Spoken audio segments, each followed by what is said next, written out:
Okay, let's look at some percent problems for GED Prep. Now, on the percent problems, you are allowed to use a calculator. This is the one they let you use, the TI-30XS Multiview. There's a formula for percents. Base times rate equals part. There's 3 parts to this formula, and you can be missing any one of the 3. All right, so whichever one you're missing is going to determine how you use the formula. Now, a lot of people memorize 3 different forms of the formula. I don't do that. A lot of people use proportions. I don't do that either. I use the algebra method because that's what I'm strongest at. So, this is how you do it. It's called the read-write method. You read and you write, and then you wind up with an equation. So, here's how it works. What is 20% of $25? What is our X? Anytime you see the word what, that's going to be X. Is always means equal. Now, when you have a percent in your problem, before you can use it in an equation, you've got to change it to a decimal. So you move your decimal over 2 places. So this is going to be 0.20. The word of always means multiply, and $25.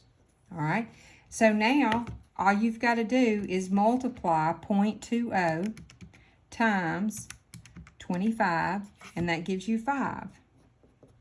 So X is equal to 5. 5 is 20% of $25. All right, now this one doesn't have a question. It just says find 90% of 200. So in other words, X equals 90%. Now we're going to change that to a decimal by moving 2 places to the left, 0.90.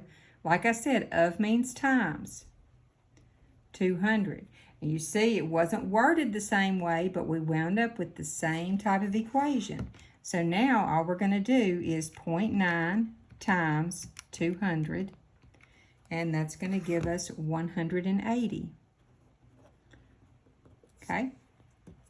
All right, now this one says find 200% of 90, so it's backwards. Well, we're still going to have X. That's what we're looking for. That's what find means, find X. All right, to use 200%, now you are still doing what I just told you to do. Move your decimal 2 places to the left. Now this time, it's just going to give you 2.0 or 2. All right, of means times 90.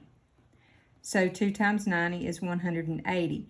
And I know that sounds funny, but when you think about it, what is 200%? It's twice of 100%. It's 2 times the whole. So wouldn't that be 2 times 90? Mm-hmm.